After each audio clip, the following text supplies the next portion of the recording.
Hello दोस्तों, आपका हमारे चैनल डॉक्टर मेडिको पे स्वागत है। आज हम बात करने वाले हैं anatomy of flowering plant line to line NCERT. तो चलिए हम शुरू करते हैं anatomy of flowering plant.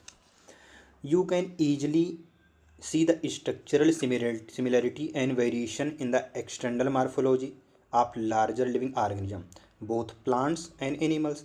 Similarly, if we were to study the internal structure, one also finds several similarity as well as differences.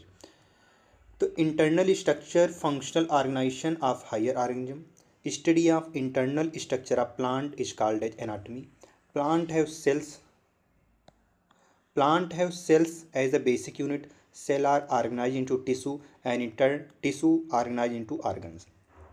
Different organs in the plant show differences in their internal structure. Within angiosperm, the monocots, dicots also seem to be anatomically different. Internal structure also show adaptation to diverse environment. तो क्या कहते हैं कि अगर हम external feature अगर बात करते हैं तो उसको मार्फोलॉजी बोलते हैं. तो मार्फोलॉजी में स्ट्रक्चरल सिमिलरिटी और वेरिएशन हमने देख ली मार्फोलॉजी में, उसी जो प्लांट और एनिमल दोनों में देखने को मिलती हैं. इंटरनल स्ट्रक्चर के बारे में अगर हम पढ़ते हैं तो उनके बारे में सिमिलरिटी और उसके बारे में सिमिलरिटी और डिफरेंसेज भी होते हैं. तो इंटरनल स्ट्रक्चर के बारे में स्टडी करना ही क्या है, एनाटमी होती है. तो प्लांट जो के पास में सेल होती हैं, सेल से आगे चल के टिश्यू बनते हैं, टिश्यू आगे चल करके आर्गन बना देते हैं. तो डिफरेंट आर्गन प्लांट में जो है अलग अलग आर्गन प्लांट में डिफरेंसेस शो करते हैं, किसमें, इंटरनल स्ट्रक्चर में. एंजियोस्पर्म में मोनोकॉट और डाइकॉट प्लांट भी एनाटॉमिकली डिफरेंट होते हैं.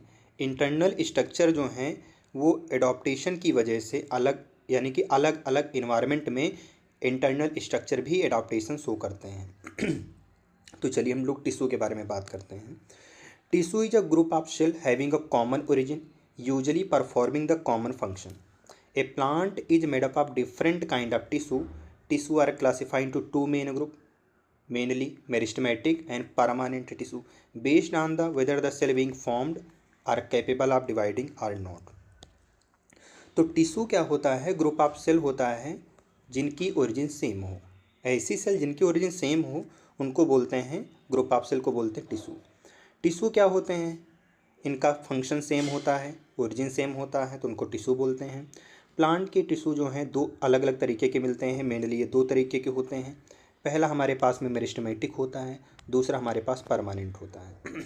ये मेरिस्टेमेटिक और परमानेंट टिश्यू बेस्ड हैं किस पर, कि सेल बन रही है, जो सेल बन रही है वो डिवाइड करने के लिए कैपेबल है या नहीं है. अगर कैपेबल है तो मेरिस्टेमेटिक, अगर कैपेबल नहीं है तो परमानेंट टिश्यू. तो मेरिस्टेमेटिक टिश्यू क्या है, growth in plants largely restricted in specialised region of active cell division called meristem. Meristos, that is Greek word, means divided. Plant have different kind of meristem. Meristem which occur at the tip of root and shoot are called primary tissue, are called apical meristem.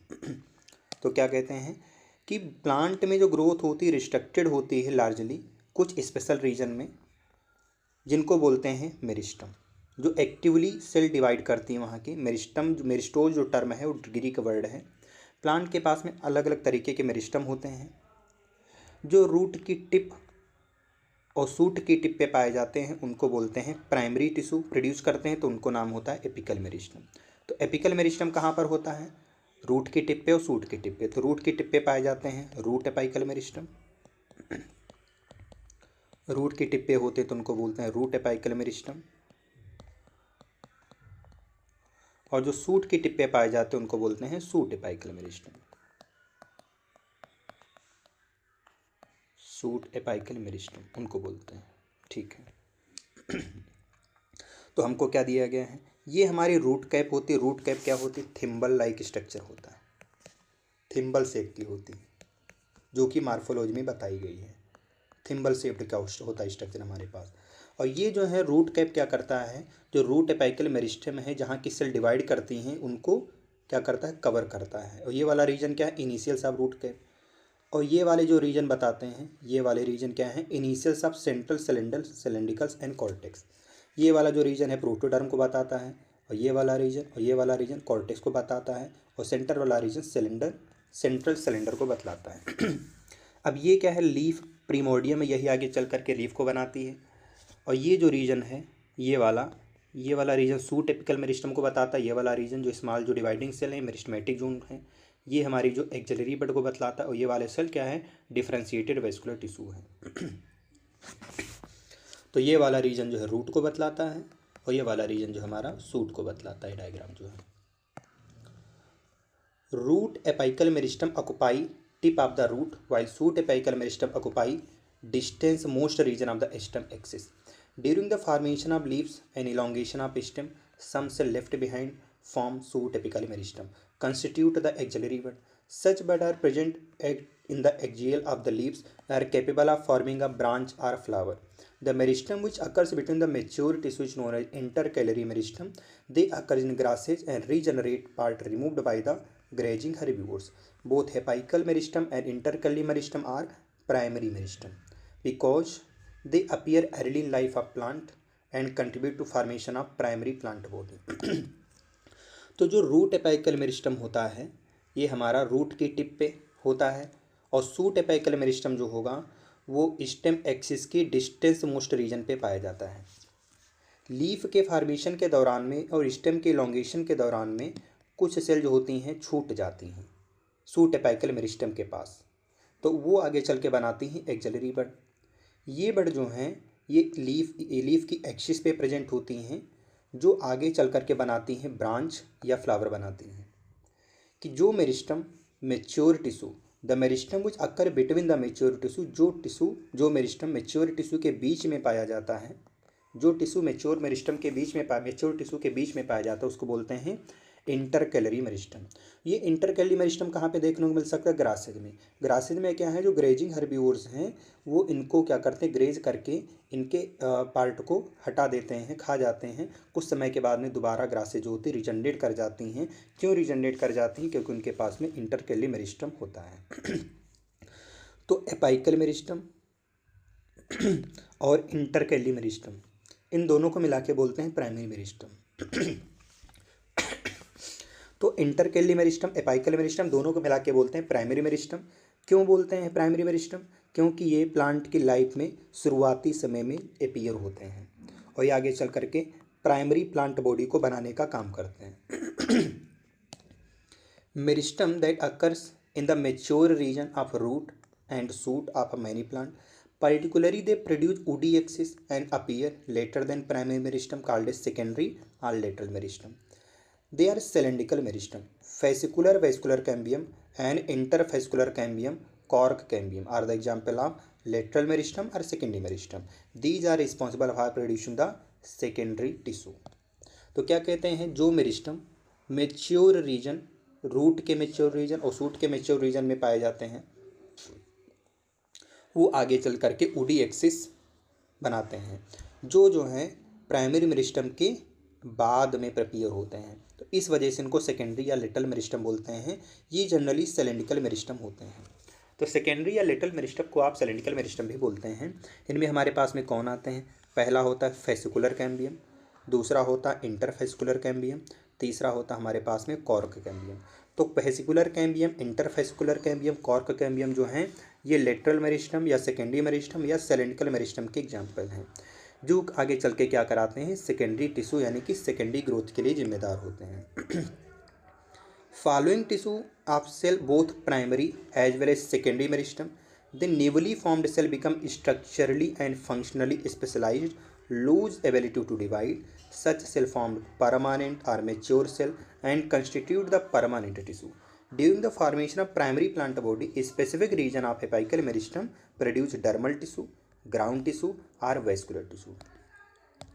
तो ये क्या कहते हैं कि चाहे primary meristem हो चाहे secondary meristem हो, उनमें से जो न्यूली जो फॉर्म्ड सेल होती हैं वो स्ट्रक्चरली और फंक्शनली स्पेशलाइज्ड हो जाती हैं और वो डिवीजन करने के कैपेबिलिटी को लूज कर देती हैं। तो ऐसी सेल को बोलते हैं परमानेंट या मेच्योर सेल, जो आगे चल करके परमानेंट टिश्यू बनाते हैं।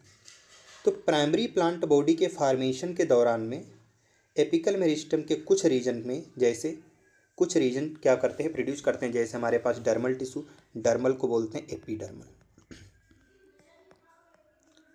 एपिडर्मल, एपिडर्मल हो गया, हाइपोडर्म, ये एपिडर्मल होता है। तो ये हमारे पास डर्मल टिश्यू पहला पार्ट, दूसरा ग्राउंड टिश्यू, तीसरा वेस्कुलर टिश्यू। ये एपाइकल मेरिस्टम क्या करते हैं, ग्राउंड टिश्यू यानी कि ग्राउंड टिश्यू हो गया, वेस्कुलर टिश्यू हो गया और डर्मल टिश्यू को बनाते हैं।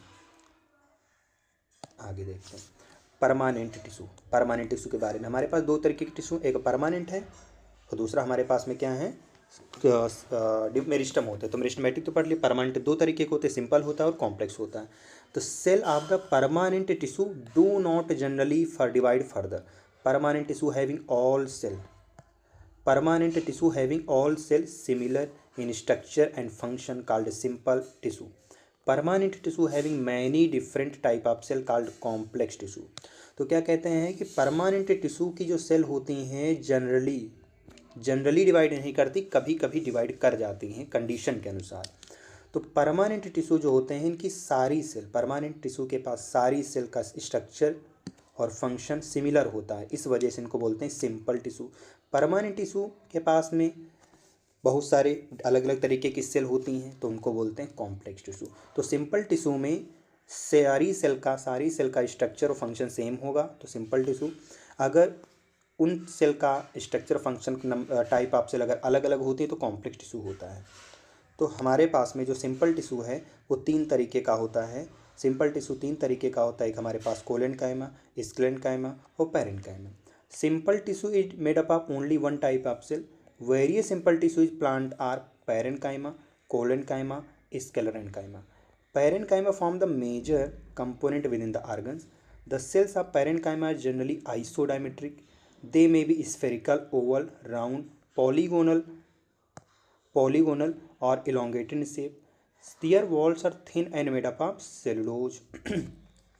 They may be either be closely packed or have small intercellular space or have small intercellular spaces. The parenchyma perform various functions like photosynthesis, storage and secretion. तो अब ये simple tissue के बारे में क्या कहता है। सिंपल टिश्यू में एक ही तरीके की सेल मिलकर के सिंपल टिश्यू बनाती हैं, ठीक है। तो कौन कौन सी सेल हमारे पास, पैरेन्काइमा है, कोलेनकाइमा है और स्क्लेरेनकाइमा है। तो पैरेन्काइमा जो है आर्गन के अंदर मेजर पार्ट बनाती है। अभी पैरेन्काइमा जनरली आइसोडायमेट्रिक होती हैं, इसके अलावा स्फेरिकल भी होती हैं, ओवल है, राउंड है, पॉलीगोनल हो सकती हैं, इलोंगेटेड शेप की भी हो सकती हैं। इनकी जो सेल वॉल है थिन होती, इनकी सेल वॉल थिन होती है और सेलुलोज की बनी होती है। ये या तो क्लोजली पैक्ड होगा या तो इनके पास में स्मॉल इंटरसेलुलर स्पेसेज होते हैं। इनका जो फंक्शन होता है, एक तो फंक्शन फोटोसिंथेसिस करने का, दूसरा स्टोरेज का है, तीसरा सिक्रीशन का। तो फोटोसिंथेसिस, स्टोरेज और सिक्रीशन का एक काम करती हैं कौन, पैरेन्काइमा। कोलेनकाइमा क्या है, collenchyma occurs in layer below the hypodermis in most of the dicot plant. It is found either as homogeneous layer or in patches. Consist of cells which are much thickened at a corner due to deposition of cellulose, hemicellulose, pectins. Collenchymatous cells may be oval, spherical, polygonal, often contains chloroplast. These cells assimilate food when they contain chloroplast. Intercellular spaces are absent. Intercellular spaces are absent. They provide mechanical support to the growing part of plants such as young stem and petiole of leaf and petiole of leaf and petiole of leaf. तो क्या कहते हैं, collenchyma हमारे पास में दूसरे तरीके की simple tissue होती है। ये डाइकोट प्लांट के हाइपोडर्मिस की, डाइकोट प्लांट की एपिडर्मिस के नीचे पाई जाती है, यानी डाइकोट प्लांट की हाइपोडर्मिस जो बनती है वो कोलेनकाइमा की बनती है। तो हाइपोडर्मिस ऑफ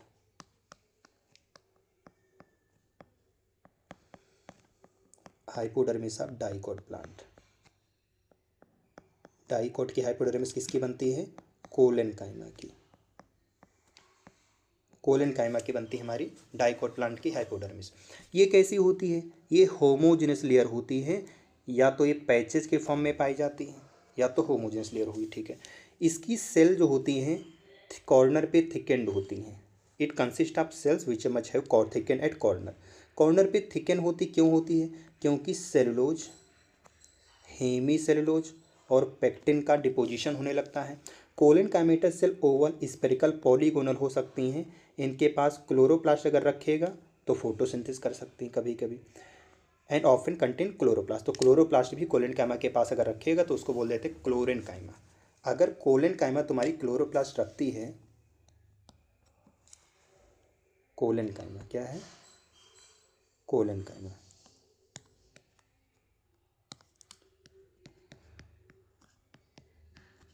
कोलेनकाइमा के पास में अगर क्लोरोप्लास्ट हैं,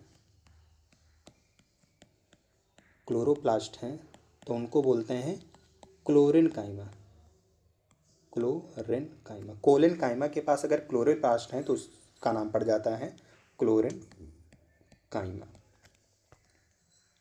ठीक है, अब क्या कहते हैं, इनके पास में काम क्या होता है, ये एसिमिलेटिव फूड भी बनाती हैं। क्यों बनाती, क्योंकि इनके पास क्लोरोप्लास्ट होता है। तो फोटोसिंथेसाइज फंक्शन कौन है हमारा, एक तो पैरेनकाइमा करती हैं फोटोसिंथेसिस का, दूसरा जो है कोलेनकाइमा भी करती हैं। और इसके अलावा जो है इनको जो जानते हैं मैकेनिकल सपोर्ट भी देती हैं, किसको, ग्रोविंग पार्ट प्लांट को, जैसे यंग स्टेम, यंग स्टेम को कौन देती है mechanical support, collenchyma.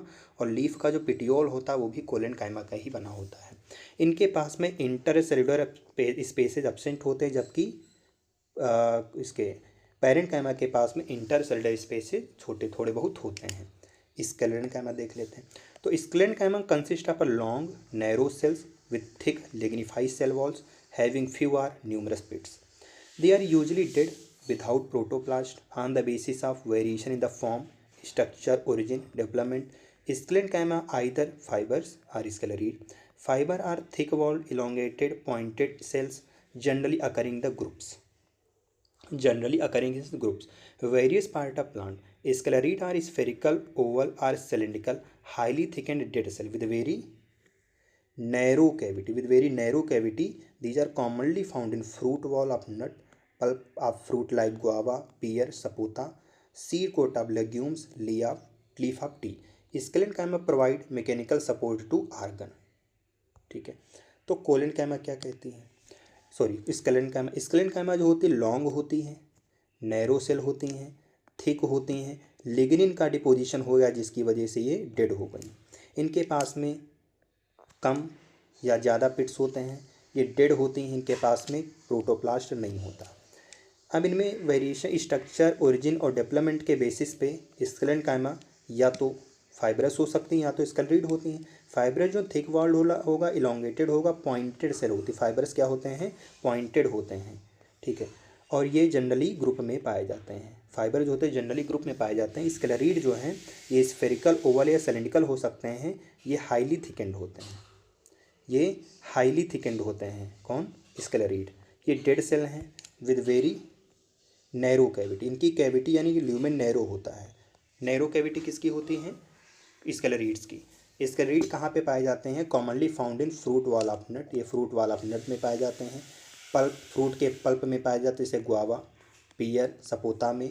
Seed coat of legume में पाए जाते हैं, यानी कि चाय की पत्ती में भी पाए जाते हैं। स्क्लेरेनकाइमा जो है मैकेनिकल सपोर्ट देते हैं किसको, ऑर्गन को। अगर ऑर्गन को मैकेनिकल सपोर्ट मिल रहा है तो स्क्लेरेनकाइमा होगा।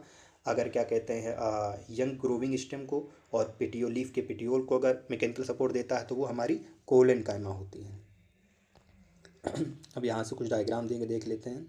इसके पास में क्या इंटरसेलुलर स्पेसेज पाए गए, तो ये क्या इंटरसेलुलर स्पेस हैं, तो ये हमारी हो गई पैरेनकाइमा, पैरेनकाइमा, ये हमारी हो गई पैरेनकाइमा। ठीक है, और इसके पास में क्या है, ये थिक कॉर्नर है, प्रोटोप्लाज्म इसके पास है, ये रहा। और इसके पास वैक्यूल है, ये रही इसकी सेल वॉल। तो ये थिकेंड कॉर्नर है, थिकेंड कॉर्नर है, इससे पहचान हो गई हमारी कौन है, कोलेनकाइमा। ये हमारी कोलेनकाइमा हो गई। और इसके पास में क्या है, ये फाइबर है, टेपरिंग इंड है। ये क्या है, टेपरिंग इंड है। इसके पास में पिट्स भी पाए गए हैं, ल्यूमेन भी है, तो ये कैसा हो गया, फाइबर हो गया। स्क्लेरेड के पास में कैसा होता है, थिक सेल वॉल होती है, इसके पास ल्यूमेन होता है, इसके पास पिट्स होते हैं। ठीक है, इसका ल्यूमेन कैसा होता है, नैरो ल्यूमेन। ल्यूमेन कैसा है, नैरो। इसका ल्यूमेन नैरो, इसका ल्यूमेन वाइडर होता है। ठीक है, तो ये हमारे पास में फाइबर है, ये हमारी स्क्लेरेड है। चलिए कॉम्प्लेक्स टिश्यू के बारे में देख लेते हैं। तो कॉम्प्लेक्स टिश्यू क्या है, complex tissue are made up of more than one type of cells. These work together as a unit. Xylem phloem constitute complex tissue in plant. तो कॉम्प्लेक्स टिश्यू क्या होते हैं, जो एक या एक से ज़्यादा सेल से मिलके बनते हैं और ये मिलजुल के काम करते हैं एक साथ, एक यूनिट तरीके से काम करते हैं। कॉम्प्लेक्स टिश्यू दो ही हैं, एक हमारे पास जाइलम है, एक हमारे पास में फ्लोएम है। एक जाइलम है, एक फ्लोएम है। तो जाइलम क्या है? Xylem function as conducting tissue for water minerals from root to stem and leaves. It also provide mechanical strength to the plant part, composed of 4 different type of element. Name trachea, vessels, xylem fiber, xylem parenchyma. Gymnosperm lack vessels in their xylem. Trachea are elongated or tube-like cells with the thick lignified walls, tapering ends. These are dead and without protoplasm.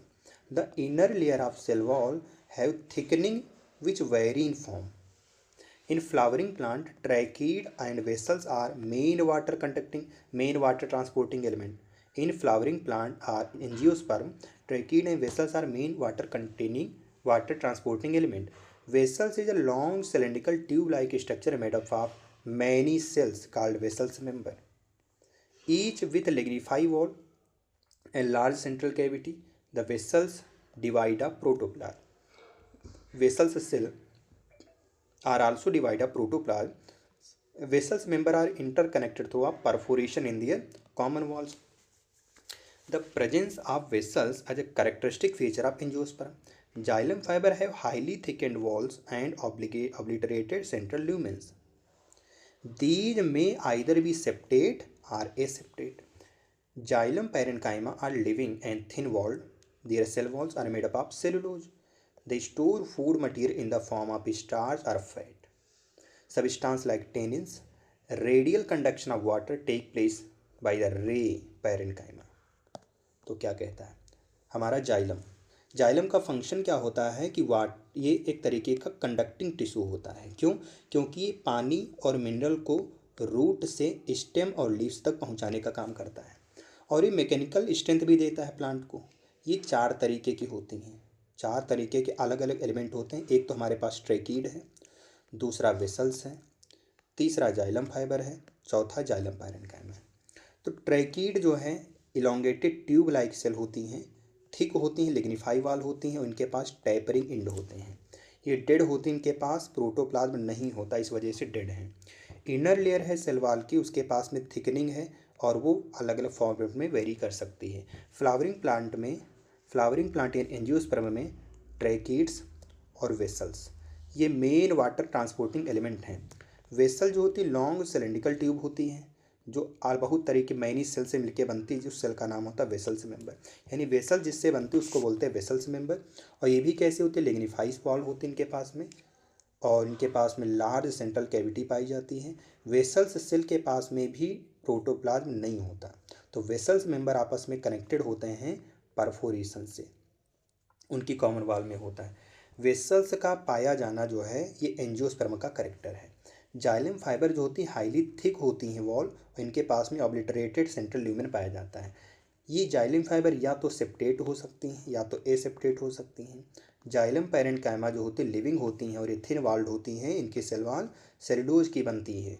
और ये xylem parenchyma है तो parenchyma living होती हैं तो xylem parenchyma भी living है। तो इनका काम क्या है? इस फूड मटेरियल को स्टोर करना, किस फॉर्म में? स्टार्च या फैट के फॉर्म में।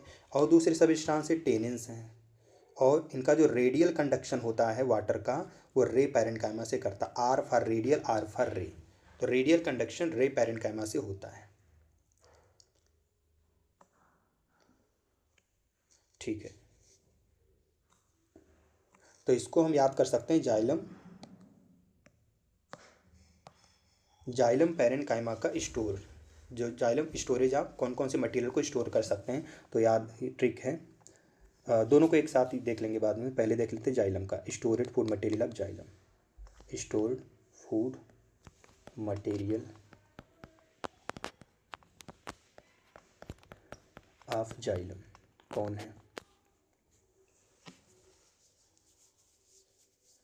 ठीक है, तो इसको याद कर सकते हैं STF से, STF से। एस फार हो गया यहाँ पर हमारे पास स्टार्च, ठीक है। टी फार हो गया टेनिन्स, ठीक है, FR हो गया फैट। तो इसको याद कर सकते हैं STF से।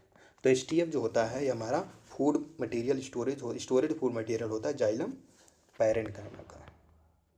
जाइलम पैरेन्काइमा का कौन? S for starch, T for tennis, F for fat होता है। तो चलिए आगे देख लेते हैं। रेडियल कंडक्शन कौन करवाता है? रेडियल कंडक्शन करवाता है हमारा वाटर का रे पैरेन्काइमा। ठीक है। प्राइमरी जाइलम इस type of primary xylem is two types, protoxylem, metaxylem. First form primary xylem is known as protoxylem, later form primary xylem known as metaxylem. In stem, protoxylem lie towards center or pith and metaxylem lie towards periphery. This type of primary xylem is known as endark. In roots, protoxylem lie towards periphery, metaxylem lie towards center. This arrangement of primary xylem is known as exarch. तो क्या कहते हैं, primary xylem दो तरीके का होता है, एक हमारे पास में प्रोटोजाइलम है, दूसरा हमारे पास में मेटाजाइलम है। जो सबसे पहली बार जो प्राइमरी जाइलम बनता है उसका नाम होता है प्रोटोजाइलम, और जो बाद में बनता है उसको बोलते हैं मेटाजाइलम। स्टेम में प्रोटोजाइलम जो होता है अंदर की तरफ यानी सेंटर यानी पिथ की तरफ होता है, और मेटाजाइलम बाहर की तरफ होता है। तो इस टाइप के प्राइमरी जाइलम का नाम होता है एंडार्क। तो एंडार्क कहाँ होता है? स्टेम में। और रूट में क्या होता है? प्रोटोजाइलम बाहर की तरफ लाई करता है, मेटाजाइलम अंदर की तरफ लाई करता है। तो इस तरीके के प्राइमरी जाइलम के अरेंजमेंट का नाम होता है एक्जार्क। ठीक है। तो फ्लोएम के बारे में, phloem transport food material usually from leaves to other part of plant. Phloem in angiosperm is composed of sieve tube element, companion cells, phloem parenchyma, phloem fibre. Gymnosperm lacks albuminous cell and sieve cells. They lack sieve tubes and companion cells. Sieve tubes element are long tube-like structure arranged longitudinally and are associated with companion cells. Their end wall are perforated in the sieve-like manner to form a sieve plates.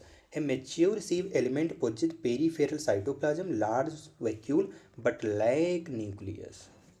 The function of sieve tubes are controlled by the nucleus of companion cell. Companion cell are specialized parenchymatous cell. Companion cells are specialized parenchymatous cells which are closely associated with sieve tubes element. The sieve tubes element and companion cell are connected by pit field present between their common longitudinal walls. Companion cell help in maintaining the pressure gradient in the sieve tubes.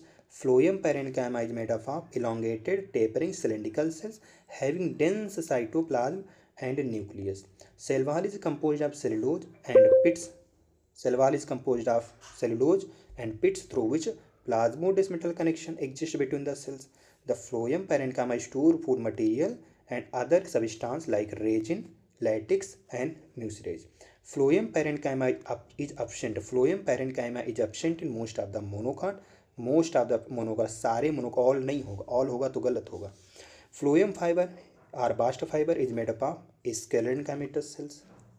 These are generally absent in primary phloem but are found in secondary phloem. These are much elongated, unbranched and have pointed needle-like apex. Cell wall of phloem is quite thick. At maturity, the fiber lose their protoplasm and become dead. Phloem fiber, jute, flax, hemp are used commercially. First formed primary xylem consists of narrow sieve tubes and referred to as protoxylem. The later phloem is bigger sieve tubes referred to as metaphlloem. तो क्या कहते हैं, phloem का काम क्या होता है? Food material को ट्रांसपोर्ट करना, कहाँ से? लीव्स से प्लांट के अलग अलग पार्ट को ट्रांसपोर्ट करने का काम करता है। एंजियोस्पर्म में फ्लोएम जो होता है बनता है सीव ट्यूब एलिमेंट से, कंपेनियन सेल से और फ्लोएम पैरेन्काइमा से, और हमारे पास में चौथा आता है phloem fibre.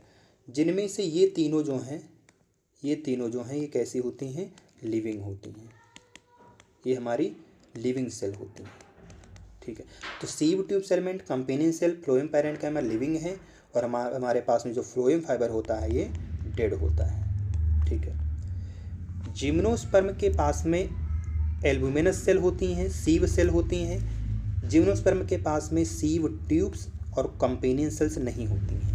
Sieve tubes element जो होते हैं लॉन्ग होते हैं, ट्यूब लाइक स्ट्रक्चर होते हैं, और ये लॉन्गिट्यूडनली अरेंज होते हैं, और एक कंपेनियन सेल से जुड़े होते हैं लॉन्गिट्यूडनली। इनके एंड वाल परफोरेटेड होती किस तरीके के, सीव लाइक मैनर में, तो वही आगे चल करके सीव प्लेट बनाती हैं। एक मैच्योर सीव एलिमेंट के पास में पेरीफेरल साइटोप्लाज्म होगा, लार्ज वैक्यूल्स होता है, इनके पास में न्यूक्लियस नहीं होता। तो एक तो हमारे पास में सीव ट्यूब्स एलिमेंट के पास में न्यूक्लियस नहीं है, दूसरा ह्यूमन आरबीसी के पास न्यूक्लियस नहीं है। तो सीव ट्यूब्स के फंक्शन को कौन कंट्रोल करता है, कंपेनियन सेल का न्यूक्लियस। कंपेनियन सेल जो होती हैं कि स्पेशलाइज्ड पैरेनकाइमेटस सेल होती हैं। कंपेनियन सेल एक स्पेशलाइज्ड पैरेनकाइमेटस सेल होती हैं जो सीव ट्यूब्स से बहुत क्लोजली एसोसिएटेड होती हैं। सीव ट्यूब्स एलिमेंट और कंपेनियन सेल आपस में कनेक्टेड होते हैं पिट फील्ड से। उनकी पिट फील्ड्स कहाँ पे होती हैं, उनकी कॉमन लॉन्गिट्यूडनल वॉल से। कंपेनियन सेल का काम क्या होता है कि सीव ट्यूब्स में प्रेशर ग्रेडियंट को मेंटेन करना, यानी सुक्रोज की यानी शुगर की लोडिंग और अनलोडिंग को कौन कंट्रोल करता है, कंपेनियन सेल सीव ट्यूब्स में। ठीक है, फ्लोएम पैरेन्काइमा जो होता है ये टेपरिंग सिलिंड्रिकल सेल से बनता है और इनके पास में डेंस साइटोप्लाज्म होता है और इनके पास न्यूक्लियस भी है। इनके सेल वाल सेलुलोज की बनती हैं, इनके पास पिट्स होती हैं और एक दूसरे से प्लाज्मोडेस्माटल कनेक्शन से जुड़ते हैं। फ्लोएम पैरेन्काइमा जो फूड मटेरियल को स्टोर करती कौन, रेजिन, लैटेक्स। रेजिन करती लैटेक्स के फॉर्मेट में, म्यूसिलेज के फॉर्म में। फ्लोएम पैरेन्काइमा जो है most of the monocot plant में, ज़्यादातर मोनोकाट प्लांट में एब्सेंट होती, सारे नहीं, ऑल नहीं, most of the monocot plant में फ्लोएम पैरेन्काइमा एब्सेंट होती है। फ्लोएम फाइबर को बास्ट फाइबर भी कहते हैं। ये क्यों बोलते हैं, क्योंकि ये स्केलेंकाइमा सेल से बनते हैं और ये भी डेड होते हैं। तो बास्ट फाइबर किससे बनते हैं, स्केलेंकाइमा से। और बाकी जो बची हुई तीन जो हमारे पास में हैं, सीव ट्यूब्स, कंपेनियन सेल और जो फ्लोएम तुम्हारे पास में कौन आ जाता है चौथा, तीसरा आता है phloem parenchyma. Phloem parenchyma, sieve tubes और कंपेनियन सेल्स लिविंग होती हैं, वो पैरेन्काइमा से बनती हैं, जबकि फ्लोएम फाइबर स्केलेंकाइमेटस सेल से बनते हैं।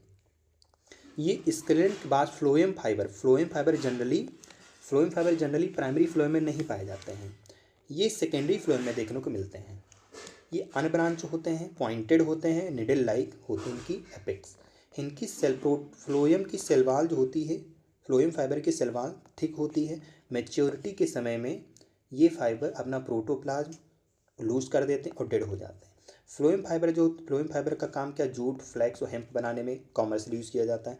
जो पहले जो प्राइमरी फ्लोएम जो अपीयर होता है उसको बोलते हैं, उसके पास में नैरो सीव टिप्स होती हैं और उसको बोलते हैं प्रोटोफ्लोएम के पास में नैरो सीव टिप्स होती हैं। और जो बाद में फ्लोएम बनता है उसको बोलते हैं मेटाफ्लोएम, उसके पास में बिगर सीव टिप्स। तो मेटाफ्लोएम के पास में बिगर सीव टिप्स होती हैं और प्रोटोफ्लोएम के पास में नैरो सीव टिप्स होती हैं।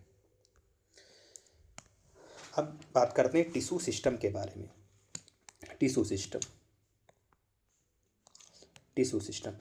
we were discussing type of tissue based on the type of cell present. Now consider how tissue vary depending on their location in the plant body. Their structure and function would be dependent on location. On the basis of their structure location, there are three types of tissue system. These are epidermal tissue system, ground or fundamental tissue system, and vascular or conducting tissue system. तो क्या कहते हैं कि हम cell किस तरीके की होती उनके बेसिस पे, सेल के टाइप के बेसिस पे और उनकी सेल की टाइप के बेसिस पे, उनकी लोकेशन के बेसिस पे और उनका स्ट्रक्चर और फंक्शन जो होता है, उसका स्ट्रक्चर और फंक्शन जो है टिश्यू का उनकी लोकेशन के बेसिस पे डिपेंड करता है। तो इनके स्ट्रक्चर और लोकेशन के बेसिस पे, ठीक है, on the basis of structure and location, structure और लोकेशन के बेसिस पे टिश्यू सिस्टम को तीन पार्ट में क्लासीफाई किया जाता है। एक तो हमारे पास में होता है एपिडर्मल टिश्यू सिस्टम, दूसरा होता है ग्राउंड टिश्यू सिस्टम जिसको बोलते हैं फंडामेंटल टिश्यू सिस्टम, और तीसरा होता है वैस्कुलर टिश्यू सिस्टम, इसी को बोलते हैं कंडक्टिंग टिश्यू सिस्टम। तो अब देख लेते हैं हमारे पास में कौन है एपिडर्मल टिश्यू सिस्टम। तो epidermal tissue system form the outermost covering of the whole plant body and comprises epidermal cell, stomata and epidermal appendages like trichomes and hairs. Epidermis is the outermost layer of the primary plant body. It is made up of elongated, compactly arranged cell which form the continuous layer. Epidermis is usually single layer. Epidermal cell are parenchymatous with a small amount of cytoplasm lining the cell wall and large vacuole. Epidermal cell are the parenchymatous with a small amount of cytoplasm lining and cell wall and large vacuole. The outside of the epidermis is often covered with a waxy thick layer called cuticle. which prevent the loss of water. Cuticle is absent in roots. Stomata are the structure present in the epidermis of leaves. Stomata regulate the process of transpiration and gaseous exchange. Each stoma is composed of two bean-shaped cells called guard cell, which enclose stomatal pore. In grasses, guard cell are dumbbell shape. Outer wall of guard cell away from the stomatal pore are thin. Inner walls are toward stomatal pore are highly thickened. Guard cell possess a chloroplast and regulate opening and closing of stomata. Sometime a few epidermal cell vicinity of the guard cell become specialized in their shapes and size are known as subsidiary cell. The stomatal aperture, guard cell and surrounding subsidiary cell are together called as stomatal apparatus. तो epidermal tissue system में epidermal tissue system क्या करता है? पूरे plant की सबसे बाहरी covering बनाता है। इसके पास में कौन कौन आता है? एपिडर्मल सेल आती हैं, स्टोमेटा आता है और स्टोमेटल एपिडर्मल अपेंडेजेज आते हैं। एपिडर्मल अपेंडेजेज में ट्राइकोम होते हैं और ये हेयर्स होते हैं। इनको बोलते हैं रूट हेयर। रूट हेयर कैसे होते हैं? अनब्रांच रूट हेयर अनब्रांच्ड होते हैं, यूनिसेलुलर होते हैं। ट्राइकोम जो होते हैं ये मल्टी सेलुलर भी होते हैं, यूनिसेलुलर भी होते हैं और ये ब्रांच अनब्रांच भी हो सकते हैं। ब्रांच्ड अनब्रांच ये भी हो सकते हैं। तो ट्राइकोम और रूट हेयर जो होते हैं एपिडर्मल अपेंडेजेस के पार्ट हैं। तो एपिडर्मल टिश्यू सिस्टम में कौन कौन है? एपिडर्मल सेल आती हैं, स्टोमेटल आता है, एपिडर्मल अपेंडेजेस में ट्राइकोम और हेयर्स आते हैं। एपिडर्मिस जो है ये प्राइमरी प्लांट बॉडी की सबसे बाहरी कवरिंग होती है। ये किससे बनती है? इलोंगेटेड कॉम्पैक्टली अरेंज्ड सेल्स जो कंटिन्यूस लेयर बनाती कॉम्पैक्टली पैक्ड होती हैं। एपिडर्मिस कैसी? सिंगल लेयर्ड होती है। एपिडर्मिस जो है सिंगल लेयर्ड होती है। एपिडर्मल सेल किससे बनती है? पैरेन्काइमेटस से बनती हैं। एपिडर्मल सेल पैरेन्काइमेटस सेल होती हैं। इनके पास में स्मॉल अमाउंट ऑफ साइटोप्लाज्म होगा, ठीक है, और इनके पास में लार्ज वैक्यूल होता है। एपिडर्मल सेल के पास में क्या होता है? एपिडर्मल सेल पैरेन्काइमेटस होती हैं, स्मॉल अमाउंट ऑफ साइटोप्लाज्म है और लार्ज वैक्यूल होता है। इनकी जो बाहरी जो कवरिंग होती है epidermis outside of the epidermis के बाहर एक वैक्सी थिक लेयर कवरिंग होती है जिसको बोलते हैं क्यूटिकल। क्यूटिकल का काम क्या है? वाटर लॉस को बचाना। क्यूटिकल जो होती है रूट में एब्सेंट होती है। स्टोमेटा वो स्ट्रक्चर होते हैं जो लीफ की एपिडर्मिस में पाए जाते हैं। स्टोमेटा का काम क्या होता है? कि ट्रांसपिरेशन और गैसेस एक्सचेंज को रेगुलेट करना। हर स्टोमा के पास में दो बीन शेप्ड सेल होती हैं जिनको आप गार्ड सेल कहते हैं। ईच स्टोमा के पास में कितनी गार्ड सेल होती हैं? 2 बीन शेप गार्ड सेल होती हैं जो स्टोमेटल पोर को इनक्लोज करती हैं। ग्रासेज में गार्ड सेल डम्बल शेप की होती हैं। ग्रासेज में गार्ड सेल डम्बल शेप की होती हैं और गार्ड सेल की जो बाहरी कवरिंग होती है वो पतली होती है और अंदर वाली वाल्स उसकी थिक होती, बाहर वाली पतली होती। किसकी? गार्ड सेल की। ठीक, गार्ड सेल के पास में क्लोरोप्लास्ट होते हैं और ये ओपनिंग और क्लोजिंग ऑफ स्टोमेटा के लिए जिम्मेदार हैं। गार्ड सेल के पास क्लोरोप्लास्ट हैं और ये ओपनिंग और क्लोजिंग ऑफ स्टोमेटा के लिए भी जिम्मेदार होती हैं गार्ड सेल। कभी कभी कुछ एपिडर्मल सेल जो स्पेशलाइज्ड हो जाती हैं किसमें? शेप और साइज में, तो उनको बोलते हैं सब्सिडरी सेल। सब्सिडरी सेल क्या हैं? कुछ एपिडर्मल सेल जो हैं स्पेशलाइज्ड हो गए शेप और साइज में, तो उनको कहा गया सब्सिडरी सेल। तो स्टोमेटल अपर्चर, गार्ड सेल और सब्सिडरी सेल मिला के बोलते हैं स्टोमेटल अपैरेटस। तो स्टोमेटल अपैरेटस में कौन आते हैं? स्टोमेटल अपैरेटस में कौन कौन आता है? गार्ड सेल आती हैं और subsidiary cell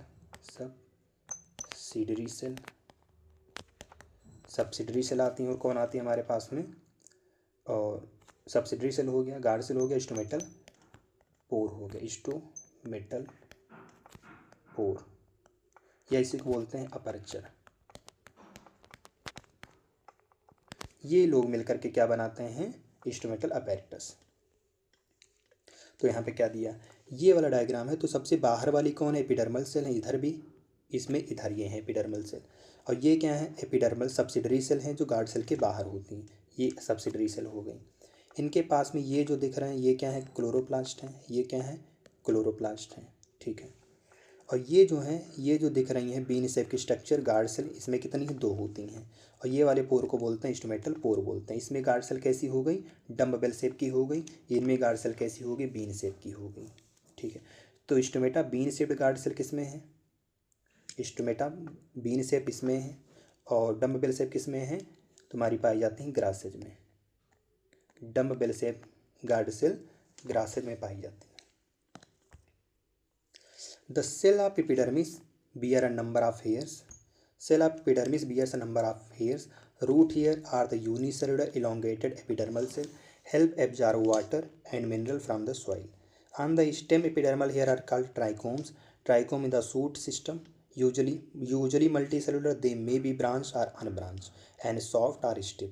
They may be even secretory. Trichome help in preventing water loss due to transpiration. तो क्या कहते हैं कि सेल की जो एपिडर्मिस के पास में बहुत नंबर ऑफ हेयर पाए जाते हैं। जो रूट हेयर होते हैं वो यूनिसेलुलर होते हैं, जो एपिडर्मल सेल के इलोंगेशन से बनते हैं। इनका काम क्या है, पानी और मिनरल को सॉइल से एब्जॉर्ब करना। और स्टेम के पास में जो एपिडर्मल सेल होते हैं उनको बोलते हैं ट्राइकोम। ट्राइकोम सूट सिस्टम में मल्टी सेलुलर होते हैं, जनरली मल्टी सेलुलर होते हैं, और ये ब्रांच अनब्रांच भी हो सकते हैं, सॉफ्ट या स्टिफ भी हो सकते हैं, यहाँ तक कि ये ट्राइकोम सेक्रेटरी भी होते हैं। ट्राइकोम का काम क्या है, वाटर लॉस को कम करना। ट्रांसपीरेशन की वजह से जो वाटर लॉस हो रहा है उसको मिनिमाइज करने का काम ट्राइकोम्स करते हैं। ग्राउंड टिश्यू सिस्टम, तो all tissue except epidermis vascular bundle constitute the ground tissue. It consists of simple tissue such as parenchyma, collenchyma, sclerenchyma. It consists of simple tissue such as parenchyma, collenchyma, and sclerenchyma. Parenchymatous cells are usually present in cortex, pith, pericycle, medullary ray, in primary stem and roots. Leaves, ground tissue consists of thin-walled chloroplast containing cells called mesophils. तो क्या कहते हैं कि सारे tissue को ले लें अगर एपिडर्मिस और वैस्कुलर बंडल को छोड़ करके, एपिडर्मिल टिश्यू सिस्टम और वैस्कुलर बंडल को छोड़ करके बाकी सारे टिश्यू ग्राउंड टिश्यू सिस्टम में आते हैं। ग्राउंड टिश्यू सिस्टम में आ गए। अब इसके पास में क्या होगा, सिंपल टिश्यू हो सकते हैं। कौन कौन सिंपल टिश्यू, कोलेनकाइमा, पैरेनकाइमा और स्क्लेरेनकाइमा। कोलेनकाइमा, पैरेनकाइमा, स्क्लेरेनकाइमा तीनों तरीके के simple tissue ground tissue system में आते हैं। पैरेनकाइमा जो होती हैं यूजुअली कहाँ पाई जाती हैं, कहाँ कहाँ पाई गई पैरेनकाइमा, एक तो कॉर्टेक्स में पाई गई, दूसरा पिथ पेरीसाइकिल में पाई गई, तीसरा पिथ में पाई गई, चौथा मेडुलरी रे में पाई गई, और प्राइमरी स्टेम में भी पाई गई, और प्राइमरी रूट में भी पाई गई। इन 6 जगहों पे हमारी आपकी जो है पैरेनकाइमा पाई जाती है। पैरेनकाइमेटस सेल कहाँ कहाँ है, कॉर्टेक्स में, पेरीसाइकिल में, पिथ में, मेडुलरी रे में, प्राइमरी स्टेम और प्राइमरी रूट में।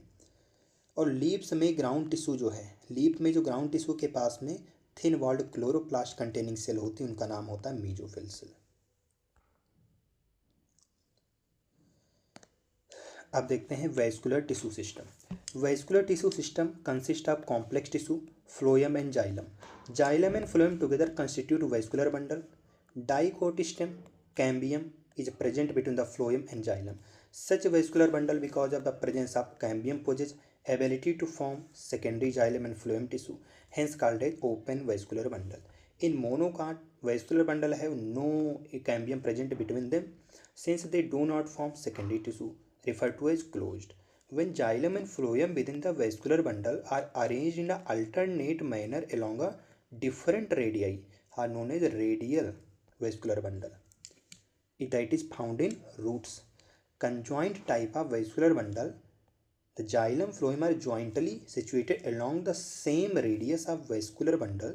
Such type of vascular bundle are known as conjoint type vascular bundle. Such vascular bundle are commonly found in stem and leaves. Conjoint vascular bundle usually have phloem located only outer side of xylem. तो क्या कहते हैं, vascular tissue system जो है, vascular system जो है इसके पास में कॉम्प्लेक्स टिश्यू आते हैं, कौन कौन? वैस्कुलर टिश्यू सिस्टम में कॉम्प्लेक्स टिश्यू आते हैं, जबकि ग्राउंड टिश्यू सिस्टम में सिंपल टिश्यू आते हैं। तो कौन कौन से कॉम्प्लेक्स टिश्यू हैं? फ्लोएम है और जाइलम है। तो जब जाइलम और फ्लोएम मिल करके वैस्कुलर बंडल बनाते हैं। डाइकोट स्टेम में जाइलम और फ्लोएम के बीच में कैम्बियम पाया जाता है। वैस्कुलर बंडल जो है, अगर उसके बीच में अगर कैम्बियम पाया गया तो उसके पास भी एबिलिटी है कि वो सेकेंडरी जाइलम और सेकेंडरी फ्लोएम टिश्यू बना देगा।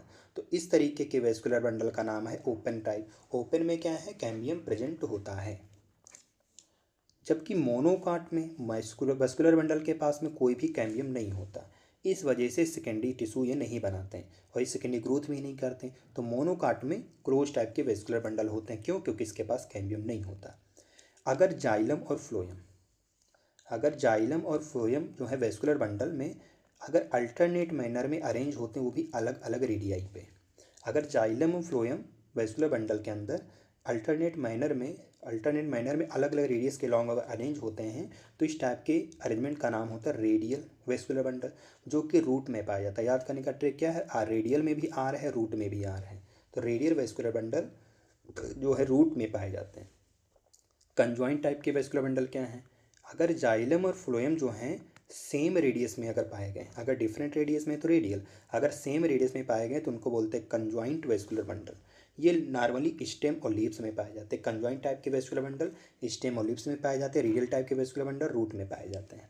तो कंजॉइंट वैस्कुलर बंडल जो होते हैं, इनके पास में फ्लोएम जो होगा वो बाहर लाई करता है। यानी कि बाहर लाई किया कौन? फ्लोएम। तो यानी कि प्रोटोफ्लोएम अगर बाहर लाई करता है तो उसको बोलते हैं इंडार्क कंडीशन। तो स्टेम और लीव्स में कैसी पाई जाती है? इंडार्क कंडीशन पाई जाती है। तो हमको क्या दिया गया है?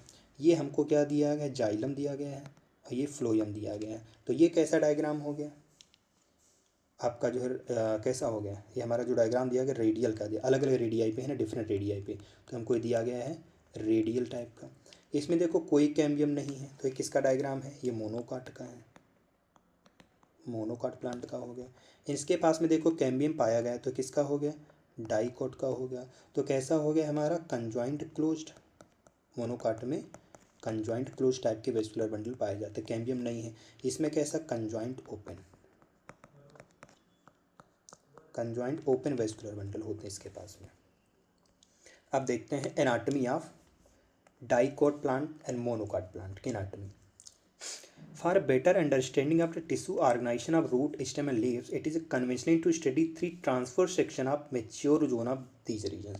तो अगर हमको टिश्यू के यानी रूट की और स्टेम की, लीव्स के टिश्यू की ऑर्गेनाइजेशन को अगर बेटर समझना है तो हमको उस प्लांट की उस स्ट्रक्चर के ट्रांसफर सेक्शन को हमें लेना पड़ेगा।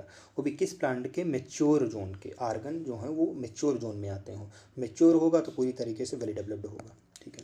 Dicot root show transfer section of the sunflower root. Internal tissue organisation is as follow.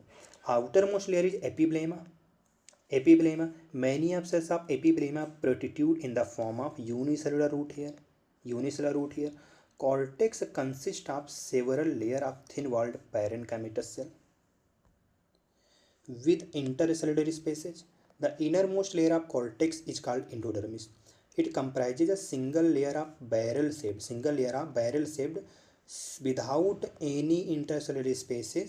The tangential as well as radial wall of the endodermal cell have deposition of water impermeable waxy material seborrheic in the form of Casparian strip. Next to the endodermis of few layer of thick walled parenchymatous cell referred to as pericycle. Initiation of lateral root and vascular cambium during the secondary growth take place in these cells. The pith is small or inconspicuous. The parenchymatous cells lie between the xylem and phloem are called conjunctive tissue. There are usually 2 to 4 xylem and phloem patches. Later cambium ring develop between the xylem and phloem.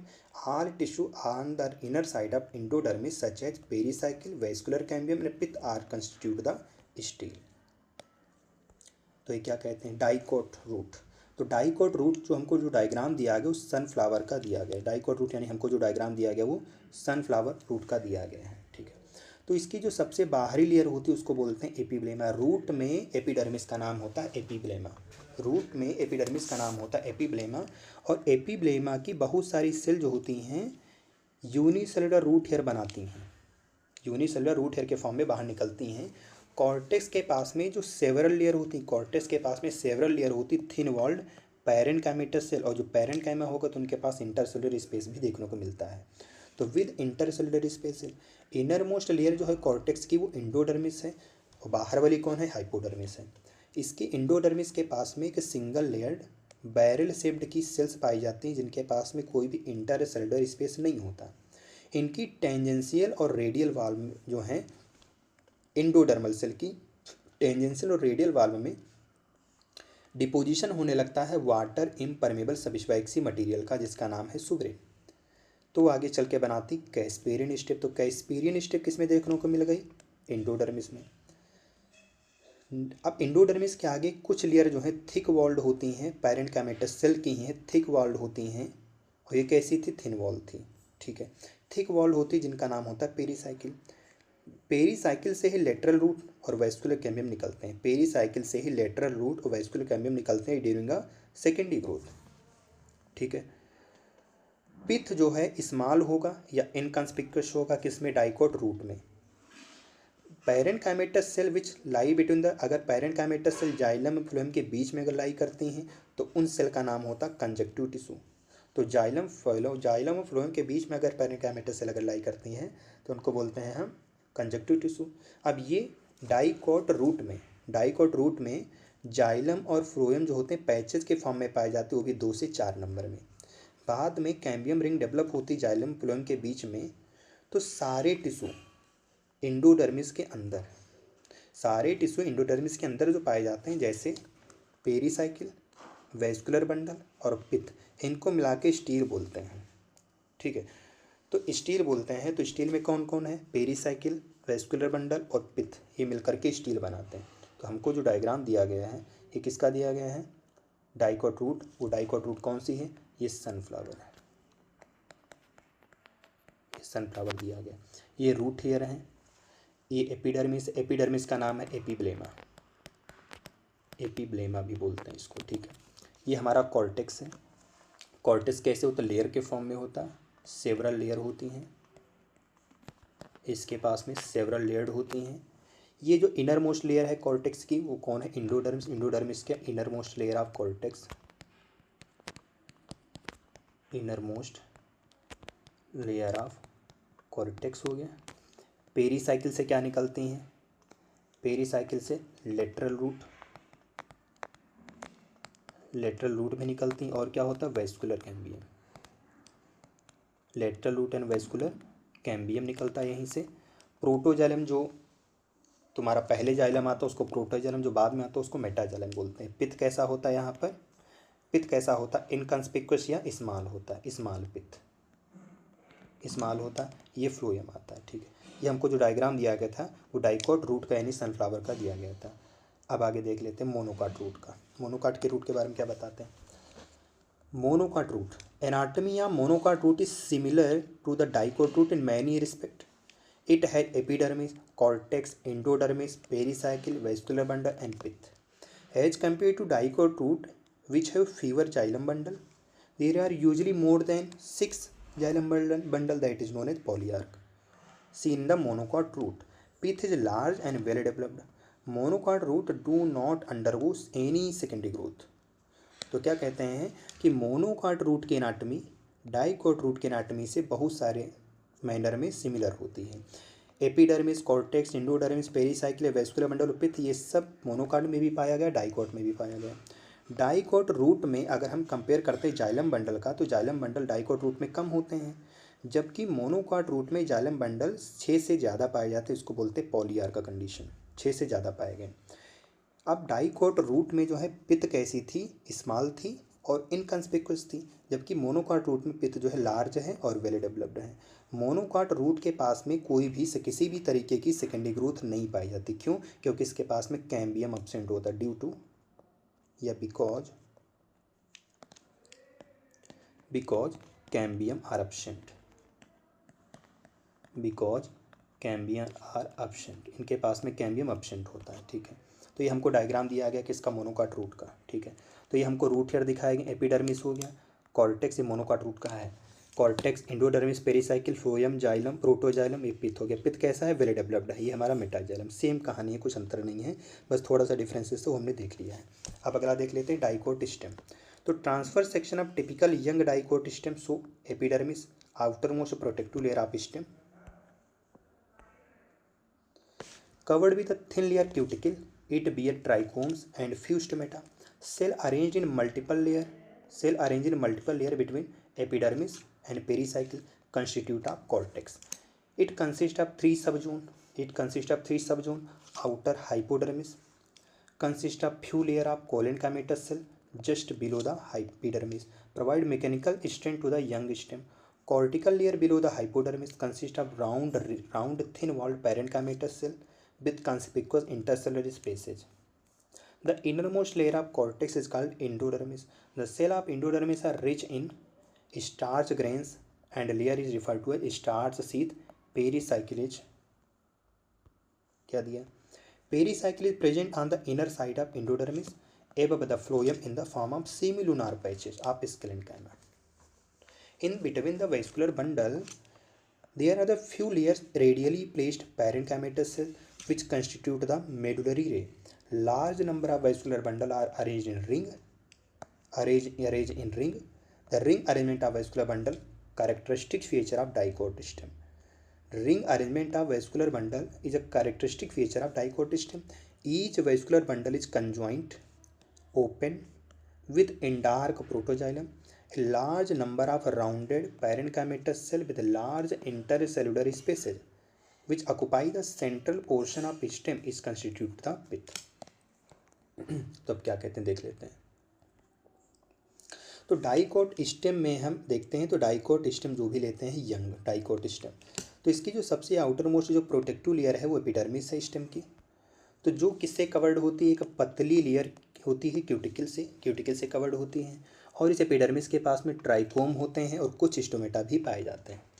ठीक है, ये इसकी जो layer होती हैं epidermis की multiple layer में होती हैं, एपिडर्मिस और पेरिसाइकिल। ठीक है, the cell arrange in multiple layer between the epidermis and pericycle. जो पेरिसाइकिल और एपिडर्मिस के बीच में जो लेयर पाई जाती हैं, जो रीच सेल पाई जाती हैं, जो मल्टीपल लेयर में अरेंज होती हैं, उनको बोलते हैं कॉर्टेक्स।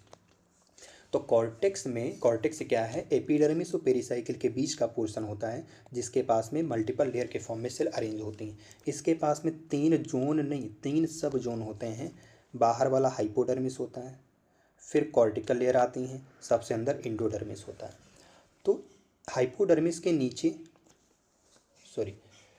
एपिडर्मिस के नीचे कुछ लेयर पाई जाती हैं जो कोलेनकाइमेटस सेल से बनती हैं, जो हाइपोडर्मिस बनाती हैं किसमें, डाइकोट स्टेम में।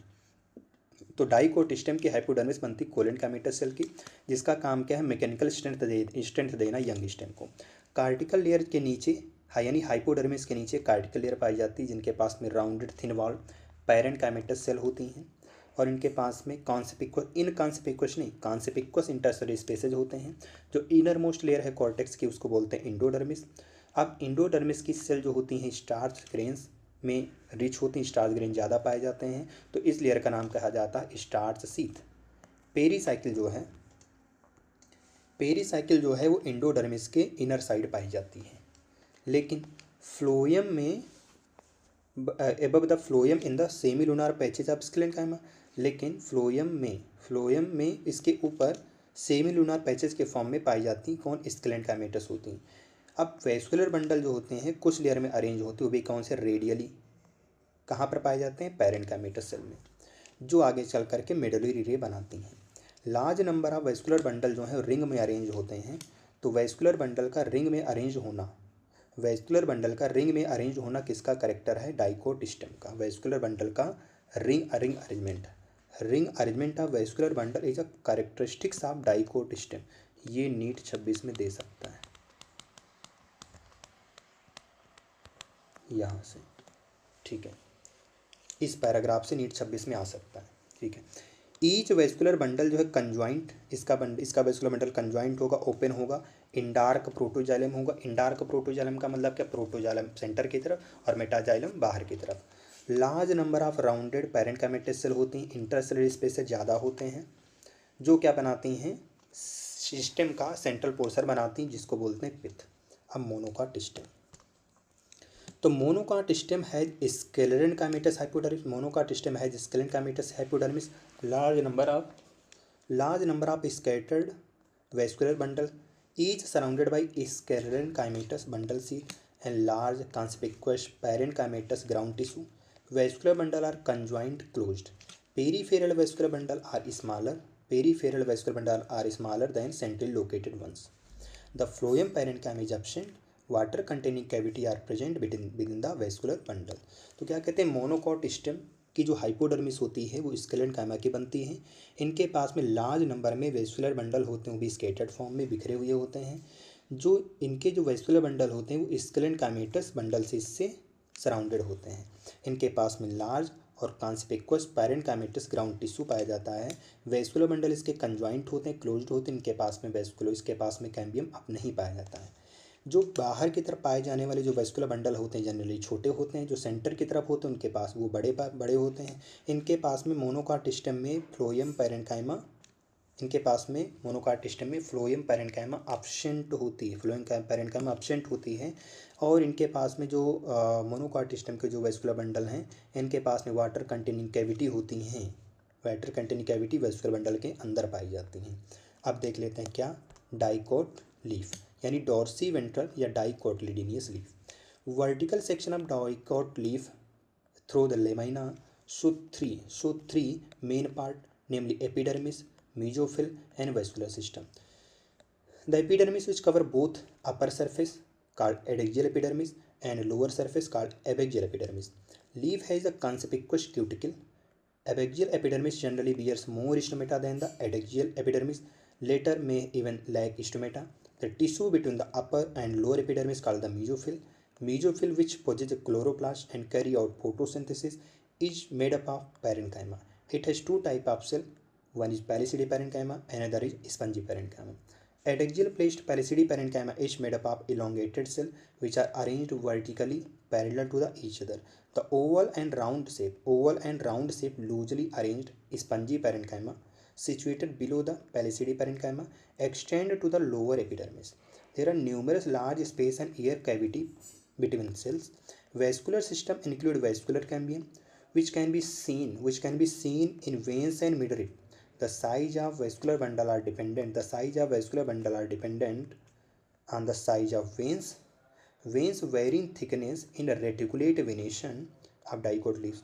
The vascular bundle are surrounded by layer of the thick walled bundle sheath.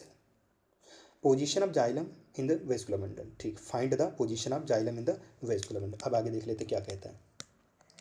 Dicot leaf बोलें या डॉर्सी वेंट्रल लीफ बोलें, तो अगर हम डाइकोट लीफ का हम कौन सा सेक्शन करते हैं, वर्टिकल सेक्शन करते हैं, तो लेमाइना के पास में तीन रीजन हमको तीन पार्ट देखने को मिल सकते हैं। सबसे बाहर वाला एपिडर्मिस, फिर मेसोफिल सेल और तीसरा है वेस्कुलर सिस्टम।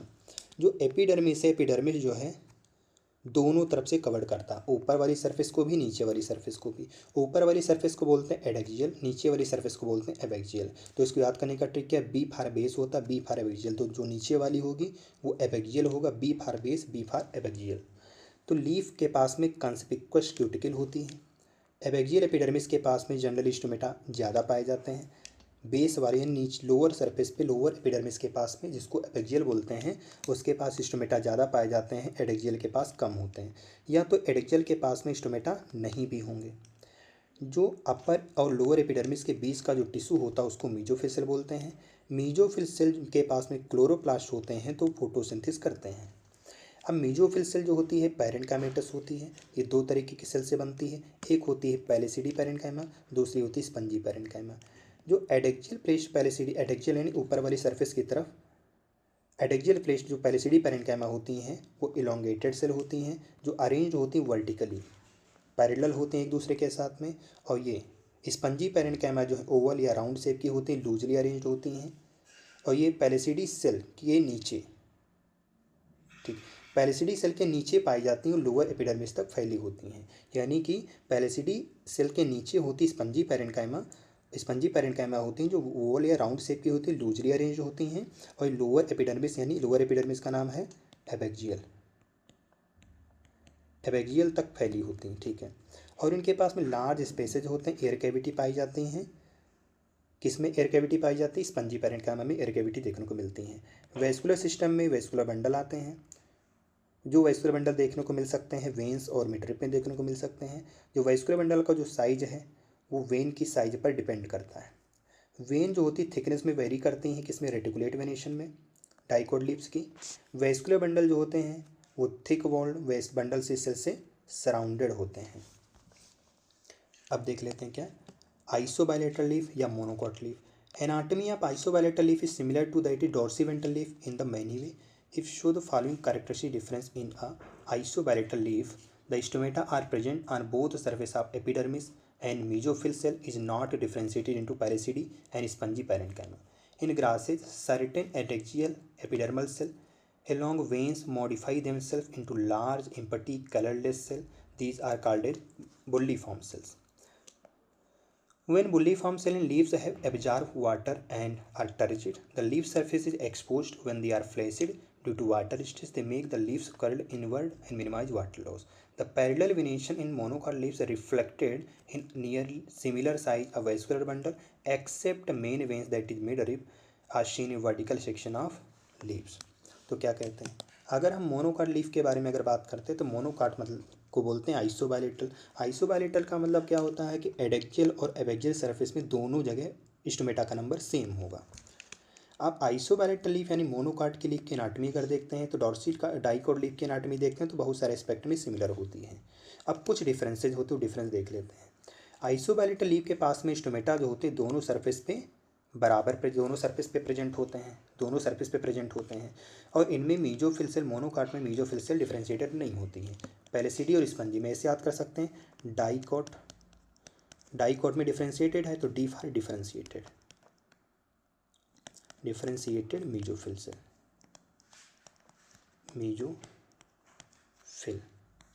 सेल। तो डाइकोट में मीजोफिल सेल डिफरेंशिएटेड होती है, मोनोकाट में मीजोफिल सेल स्पंजी और पैलिसिडी पैरेन्काइमा में डिफरेंशिएट नहीं होती है। ग्रासेज के मोनोकाट है, मोनोकाट में एडेक्सियल एपिडर्मिस, मोनोकाट में एडेक्सियल यानी ऊपर वाली, एडेक्सियल यानी कि above upper surface upper epidermis, adaxial यानी अपर एपिडर्मिस। ऊपर वाली अपर एपिडर्मिस की जो सेल होती हैं वो वेन के साथ में मॉडिफाई होकर के लार्ज एम्पटी कलरलेस सेल बनाती हैं जिनको बोलते हैं बुल्लीफॉर्म सेल। बुल्लीफॉर्म सेल कहाँ पाई जाएंगी? बेस व बेस पे एबैक्सियल नहीं एडेक्सियल सरफेस पे पाई जाती है। पॉइंट ये है।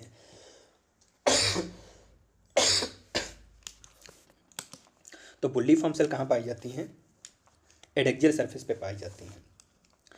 ये एडेक्सियल एपिडर्मल सेल जो होती है वेन के साथ मिलकर के मॉडिफाई हो जाती है, लार्ज एम्पटी कलरलेस सेल में कन्वर्ट हो जाती है, उनका नाम होता है बुल्लीफॉर्म सेल। अभी बुल्लीफॉर्म सेल लीव्स में वाटर को एब्जॉर्ब करके टर्जिड हो जाती हैं। जब लीफ सरफेस एक्सपोज होती है तो ये फ्लैसिड हो जाती हैं। क्यों? क्योंकि वाटर स्ट्रेस जब होगा तो फ्लैसिड हो जाएंगे, जब वाटर ज़्यादा होगा तो ये टर्जिड हो जाती हैं। और जब वाटर स्ट्रेस जब होती है तो उस समय में ये लीफ जो होती हैं अंदर की तरफ कर्ल्ड हो जाती हैं ताकि ये वाटर लॉस को मिनिमाइज कर सकें। मोनोकाट में पैरेलल वेनेशन पाया जाता है। लीव्स जो होती हैं इनमें लगभग सिमिलर साइज होती हैं वैस्कुलर बंडल के। मोनोकाट लीफ में जो कि पैरेलल वेनेशन पाया जाता है, इनके वैस्कुलर बंडल सिमिलर साइज के होते हैं। मेन वेन में थोड़ा बड़े होते हैं, मेन वेन को छोड़ करके, जिसको मेन वेन को बोलते हैं मिडरिप। तो मिडरिप को छोड़ करके बाकी सारी वेन में वैस्कुलर बंडल सिमिलर साइज के होते हैं। डायग्राम देख लेते हैं। ये हमको देखो डिफरेंशिएटेड दिया गया, तो ये हमको दिया गया डाइकोट लीफ हमको दिखाई गई है। ये हमको बाहर वाली सरफेस को दिखाई गई है एडेक्सियल एपिडर्मिस को बोलते हैं अपर, ये तुम्हारी अपर वाली हो गई। ये देखो पैलिसिडी मीजोफिल सेल जो होती हैं वर्टिकली और पैरेलली हैं एक दूसरे के साथ में, वर्टिकली और इलांगेटेड सेल होती हैं जो कहाँ पे होती हैं? एडेक्सियल सरफेस की तरफ होती हैं। और इस पैलिसिडी पैरेन्काइमा के नीचे पहले सीडी पैरेन्काइमा के नीचे एयर कंटेनिंग सेल्स पाए जाते हैं जिनके पास में एयर कैविटी भी पाई जाती हैं, और ये स्पंजी होती हैं। वे हैं कैसी? ओवल होती हैं। स्पंजी कैसी होती हैं? Oval and rounded, Oval and rounded होती हैं। और इनके पास में सब स्टोमेटल कैविटी पाई जाती है। कहाँ पर? एपेक्सियल सरफेस पे, बेस वाले पे। तो यहाँ पे क्या? स्टोमेटा पोर पाए जाते हैं। और ये यहाँ पे क्या बताते हैं? ये फ्लोएम को बताते हैं, ठीक है। और ये जाइलम को बताते हैं। ये इसकी क्या है? बंडल शीथ सेल है, ठीक है। और ये डायग्राम क्या कहता है? ये ऊपर वाली सरफेस एडेक्सियल एपिडर्मिस, ठीक है। ये हमारा जो है मोनोकॉट का है, मोनोकॉट लीफ है। इसमें जाइलम जो है ये रहा, और मीजोफिल इसमें डिफ्रेंशिएटेड नहीं है। इसमें सब स्टोमेटल कैविटी नीचे है, और ये एपेक्सियल एपिडर्मिस होता है। ये हमारा स्टोमा है। और ये जो पाए गए हैं इनको बोलते हैं फ्लोएम। तो ये हमारा चैप्टर कंप्लीट हुआ। हमारे सिलेबस में जो है डाइकोट यानी कि सेकेंडरी ग्रोथ हमको नहीं पढ़नी है। तो चलिए हम देख लेते हैं कौन? समरी देख लेते हैं एक बार। समरी से क्वेश्चन पूछने की संभावनाएं होती हैं। तो चलिए समरी देख लेते हैं। तो समरी में क्या दिया है? Anatomically plant is made up of different kind of tissue. Plant tissue are broadly classified into meristematic, that is apical, lateral and intercalary meristem. Permanent, simple and complex. Assimilation of food and its storage, transportation of water, mineral, photosynthesis and mechanical support are main function of tissue. There are three types of tissue system: epidermal, ground, vascular. Epidermal tissue system are made up of epidermal cell, stomata and epidermal appendages. Ground tissue system form the main bulk part of the plant. It divided into three zones: cortex, pericycle, pith. Ground tissue system form the main bulk of the plant. It divided into three zones: cortex, pericycle, pith. The vascular tissue system formed by the xylem and phloem. On the basis of presence of cambium, location of xylem and phloem, vascular bundle are different types. Vascular bundle form the conducting tissue, translocated water, mineral and food material.